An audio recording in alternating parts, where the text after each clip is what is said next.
Hi, welcome back to Sophie's Books, or welcome if you're new here. I'm Sophie and today's video is going to be part 3 of my autumnal reading guide. So part 1 was focused mainly on cozy reads to slowly transition you into the season. Part 2 was focused on witchy reads, and then in part 3 I'm going to be going into more of the dark and spooky books, and we are going to focus on one of my favourite genres ever, and that is vampire fiction.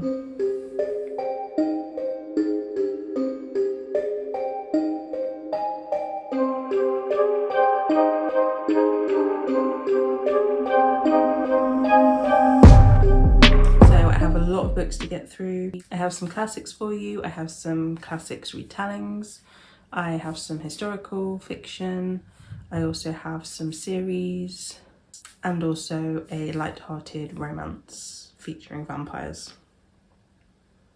So this video should cover all of your vampire book needs.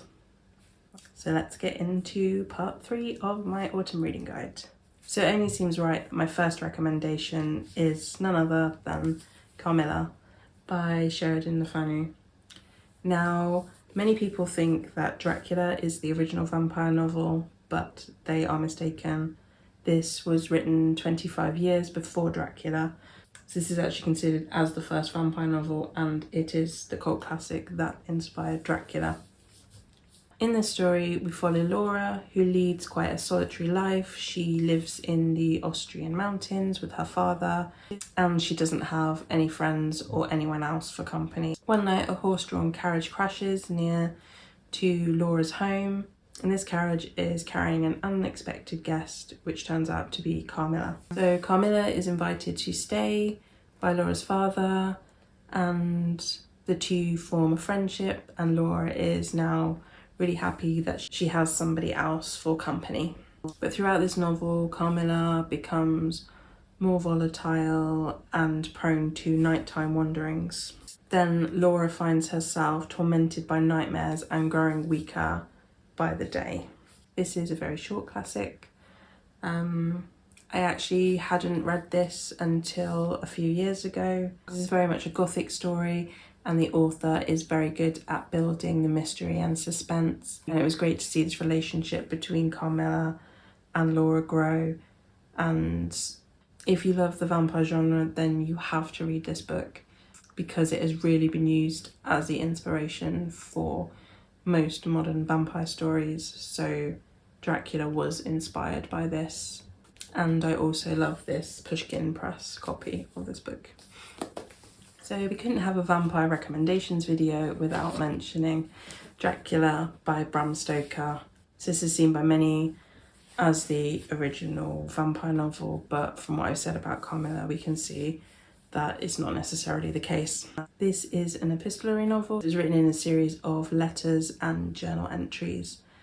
So the plot follows Jonathan Harker, who is invited by a man called Count Dracula to go to his castle in Transylvania to help him with some sale of property. So Jonathan Harker travels to Transylvania to meet with the Count, and when he gets there, he is very uneasy. The landscape is very eerie. He can hear wolves and different noises, and he gradually starts to feel very afraid of Dracula and the castle. And he soon realises he's actually been held prisoner in the castle by Dracula, and a lot of strange things are happening. He hears strange noises, and he begins to suspect that Dracula is actually a vampire. So then we leave Jonathan Harker and we follow the voyage of a ship which is heading from Transylvania to Whitby, and there is a lot of sickness on board, and the whole crew end up dying, and the ship docks in Whitby with no one steering the ship. And on board of this ship there are boxes of dirt, and we soon realise that Count Dracula has made it to England, and he ends up targeting the young Lucy Westenra, who is a friend of Mina, who is Jonathan Harker's fiance. So Lucy ends up transitioning into a vampire, and Van Helsing ends up killing her. Then Dracula turns his attention to Mina, and Van Helsing and his small group aim to track Dracula down to kill him whilst keeping Mina safe. So this is one of my favourite classics, and I love the writing, the way Bram Stoker builds suspense. It's very eerie, and also love the format that it's in letters and journal entries, so the reader is left to kind of piece together the timeline and see what happens, and you can see how it has become inspiration for a lot of modern vampire stories. But I would definitely recommend reading this if you haven't already and you love vampire novels. So now I'm going to talk about a book that's kind of become sort of a modern classic, and that is Interview with the Vampire by Anne Rice. So this tells the story of a vampire who is being recorded for an interview with a journalist, and he is recounting his whole story about how he became a vampire and his experiences throughout the time period where he was changed and his relationship with his maker. So this was a very popular film, and they've also recently turned it into a TV series, which I need to watch. I haven't seen that yet, but I really enjoyed this. I enjoyed the concept, and Anne Rice was an amazing writer. I feel like she was one of the best horror and vampire fiction writers. I just found the concept of having a vampire interviewed very intriguing, and it brought a completely new take on the vampire genre. So I would definitely recommend this. Next up, we have a book which kind of reimagines the Dracula story, and this is actually one of my favourite books of all time. I enjoyed it so much, and this is The Historian by Elizabeth Kostova. So this novel really focuses more on the folklore of Vlad the Impaler. So we follow a young girl who one night mysteriously discovers a book in her father's library with a cache of yellowing letters which are addressed to my dear and unfortunate successor. Her discovery plunges her into a world that she never dreamed of, and she ends up discovering secrets of her father's past and details about her mother's mysterious death. And these connect to an evil hidden in the depths of history.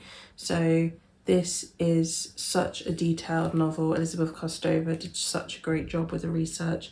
It really feels like kind of more of a historical account as well as a work of fiction.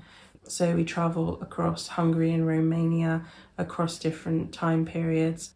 And I remember at the time the ending was something that I thought would probably give people nightmares, and it was just so much suspense in here and such a sweeping tale, and also part mystery, and everything was very descriptive, and it certainly kept me up late at night wanting to see what happened next. And I remember the time that I was reading this, and it just made me kind of fall in love with vampire stories and the history of this folklore and legend. And yeah, I love this book so much. It is one of my favourites, and I am definitely due a reread. I highly recommend this.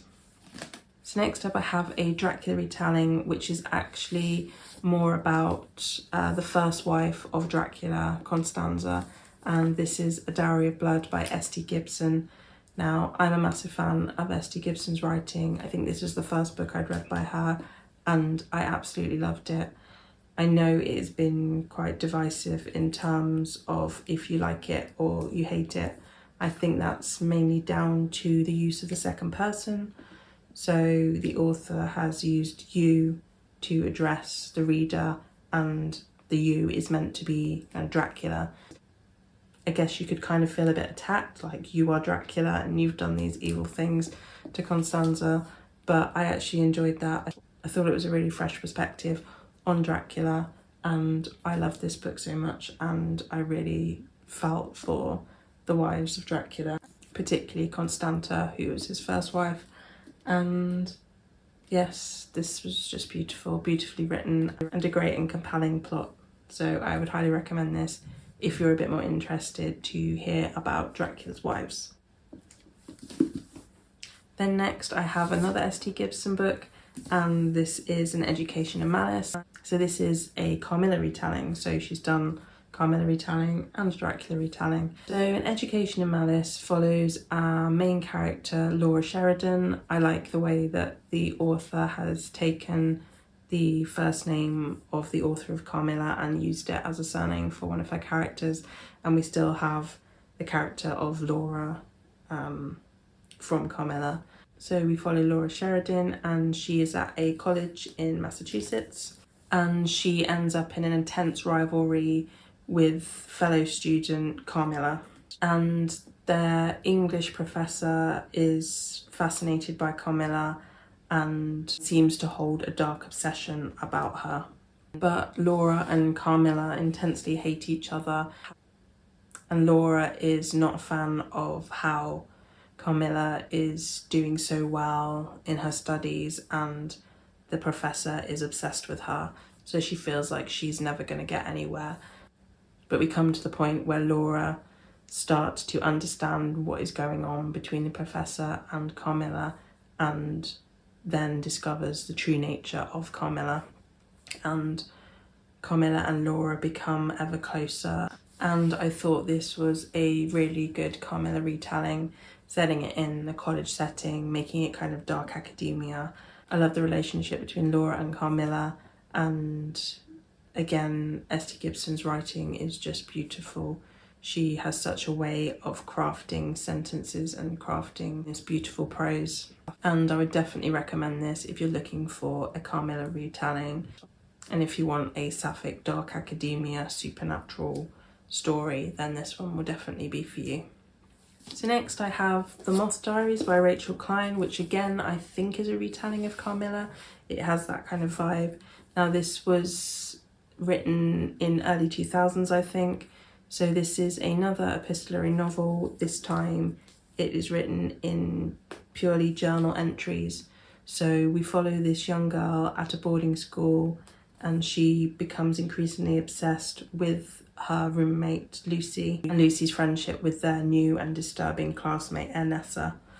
So Ernessa is a moody presence with pale skin and hypnotic eyes, and our narrator is convinced that Ernessa is a vampire, and this story kind of takes us on this journey to understand, is Ernessa actually a vampire, or is this kind of the hysteria from our narrator, who is fueled by her anxieties about Lucy and her fears of adolescence.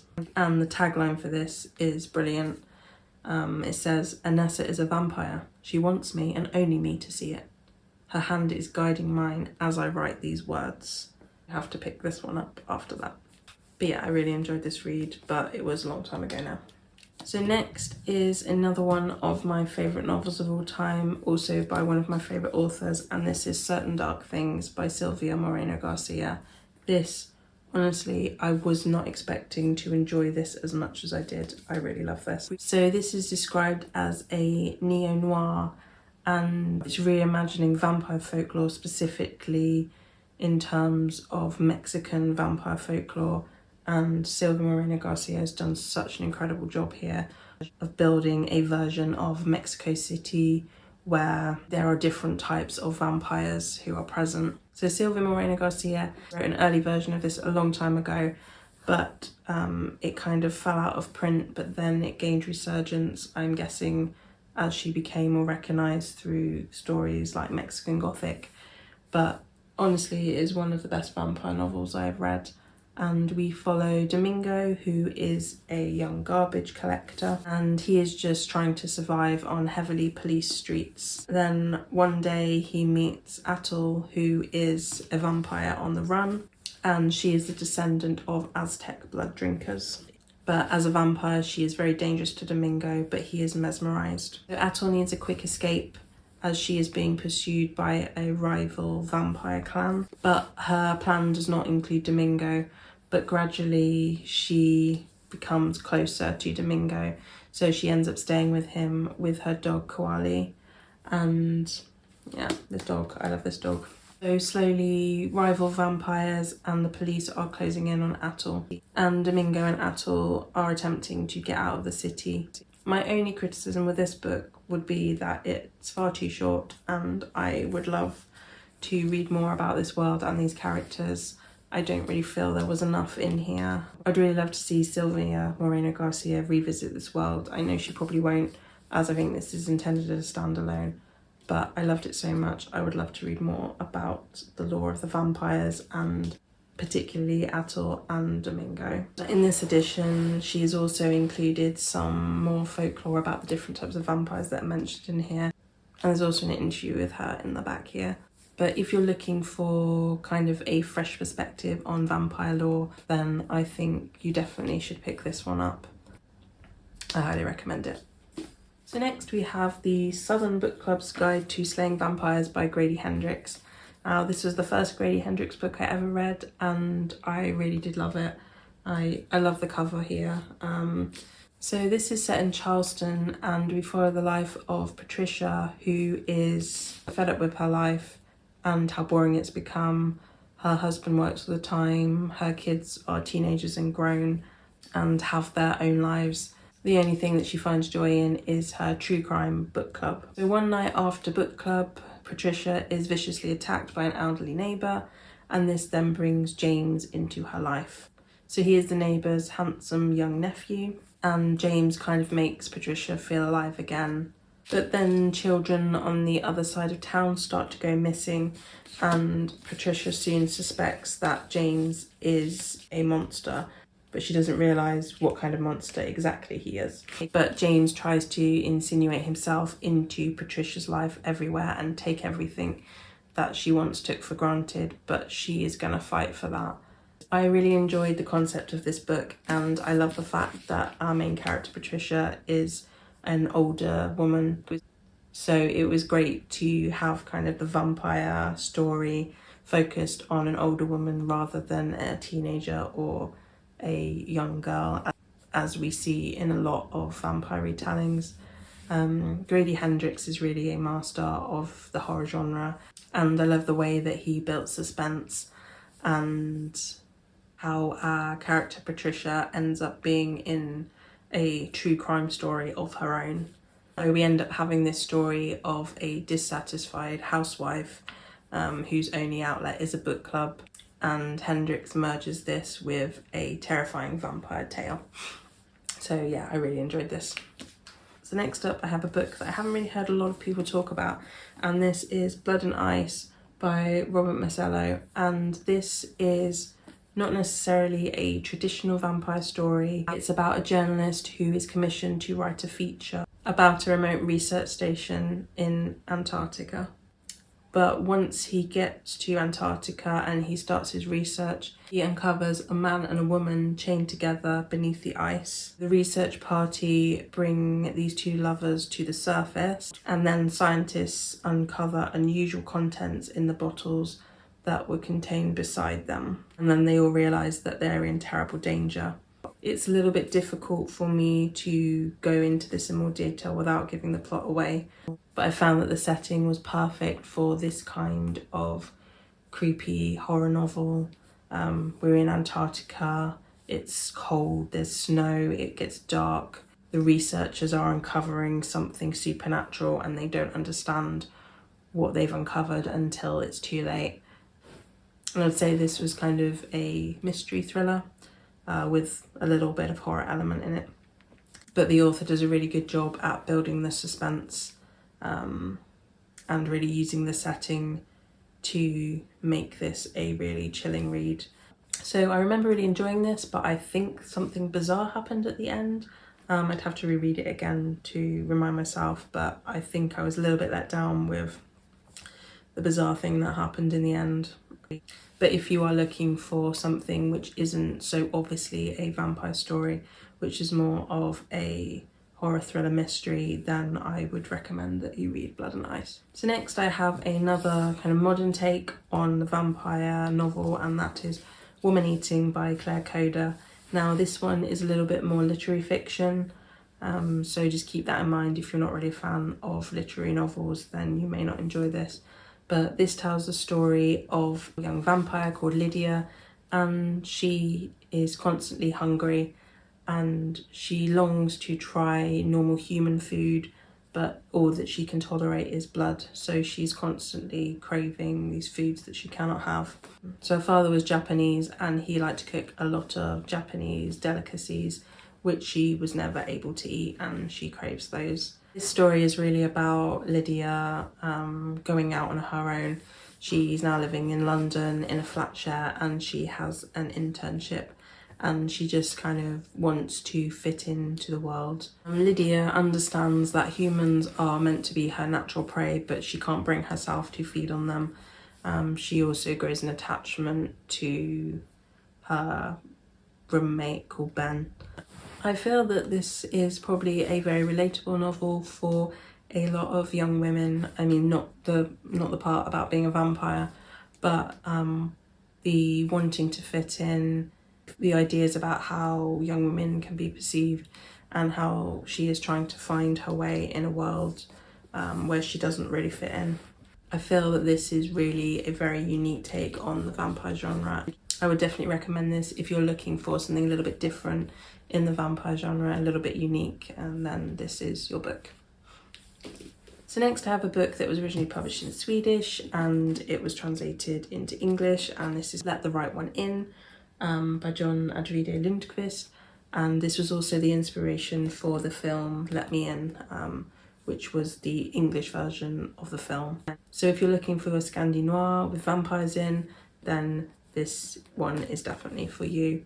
This was very atmospheric and I find that the concept was quite unique. So this tells the story of a young boy called Oscar, and he is very unpopular at school. He's always being bullied, pushed around, but he also gets attacked quite a lot and embarrassed by his classmates. So he doesn't fit in anywhere. He lives in an apartment block with his mother. Then one day he's out in the playground at night and a strange young girl approaches him and they start to talk to each other.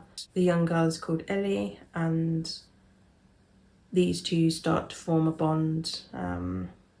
But Ellie appears very different to him.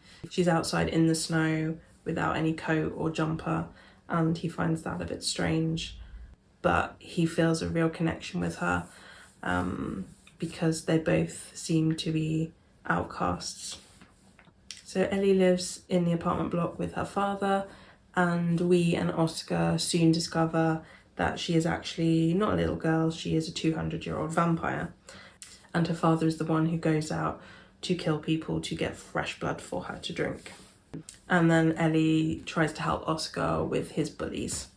And yeah, this is very atmospheric. I am a lover of Scandinavian fiction and I think this one is brilliant, especially how our vampire is now portrayed as a little girl rather than the usual archetype of vampires that we see a lot. But yeah, I definitely recommend this, and I'd also recommend watching the original film that is in Swedish and then also the remake of the English film, which is quite a lot different to the story of this plot, but they were two really good films as well. And I'm also at some point want to try and read this in the original Swedish, and I have the audiobook for that, so hopefully I will do that at some point. So next up I have a little bit more of a light-hearted novel, and this is a romance. This is My Roommate is a Vampire by Jenna Levine. Now this one is just a really good time.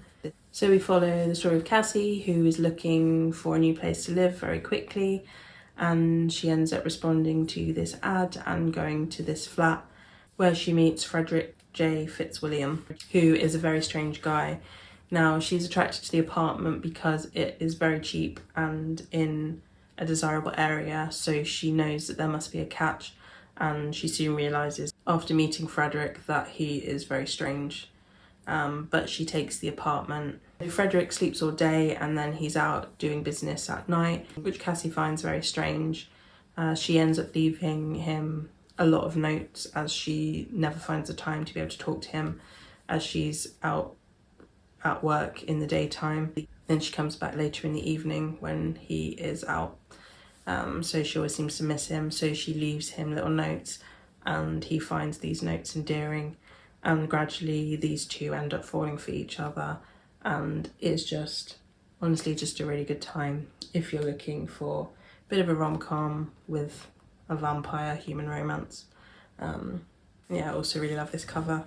So Jenna Levine has a couple of other books out that feature, I think, vampire human romance in a very light-hearted rom-com setting. So yeah, one of those is on my October TBR and I hope to pick the other one up soon. So sorry if the lighting's different, but it got dark very quickly. So next up are some of my favourite series with vampires in them. And the first one is the Morganville Vampire series by Rachel Caine. So that's the pen name of Roxanne Longstreet Conrad, who did sadly die several years ago. So yeah, that's very sad. I think she had finished the series, but yeah, it's a really big loss, a really big shame, as she is such a great writer. So the first book is Glass Houses, and this is a long series. I think there's probably about 15 books. This is set in the town of Morganville and there's some very strange characters in here, and you wouldn't want to be caught after dark in Morganville, as the town is run by vampires and there is a queen and there's a hierarchy of vampires in this town, and all of the establishments are aware of vampires. So we follow Claire Danvers, who is moving to Morganville to go to college. She doesn't realise that there are vampires in Morganville to start with. She ends up going into this house share with Michael, Eve and Shane, and the four very quickly become like a found family. They all have their own secrets, and we know about some of these to start with, but a lot of them we find out along the way. And it's really about kind of Claire finding herself in this town of vampires and uncovering secrets, and she's also forming new friendships and new bonds, and she does end up embroiling herself in the world of the vampires. And I thought this was a really kind of new, fresh take on the vampire lore, and I love the world that Rachel Caine built here, and the characters are so amazing. A lot of them are quite relatable. So I think my favourite characters in this are Michael and Eve. I love their bond and how it develops throughout the series, and yeah, I love this series. And yeah, this series is just amazing. So if you are looking for a YA series which is a little bit more kind of indie, then I would definitely recommend this one. So next up we have The Southern Vampire Mysteries by Charlaine Harris, and this book series was turned into a TV series called True Blood, which I also enjoyed, but I think the book and the TV series are quite different, even though the characters and some of the events are the same. I think they do feel quite different. I personally prefer the novels, but I don't really want to compare the two as they are different. But this series follows Suki Stackhouse, who works in a bar in Bontemps in Louisiana, and she has psychic powers, so she's able to read minds, and she's always felt very different in the community. She's always felt alone, and in this world vampires have come out of the coffin and there is a synthetic blood, so they no longer have to drink human blood. So one day Bill Compton comes into the bar where Suki's working, and he is a vampire, and Suki is very happy to have met a vampire, as she's always wanted to meet one, and she is mesmerised by Bill Compton and she wants to know more about him. And gradually these two do become closer, and they both feel like outcasts. So Bill is a vampire and he was obviously born in a completely different time, and Suki has these psychic abilities. And I love this concept of vampires, and this is one of my favourite series. So we do also have some other supernatural creatures in here. So we have werewolves, we have shapeshifters, we have witches, and the series is just a really good time. But I would just say this is very much an adult series, so there is a lot of adult content in here. But I recommend you pick this up if you haven't already. And then we have the final series, which I'm sure a lot of you will probably know what it is by now after seeing some of my other videos. So it is Twilight by Stephenie Meyer, and I love this so much. It is one of my favourite series, and it still remains one of my favourite books. So we follow Bella, who is moved to Forks to live with her dad, and she is going to high school there.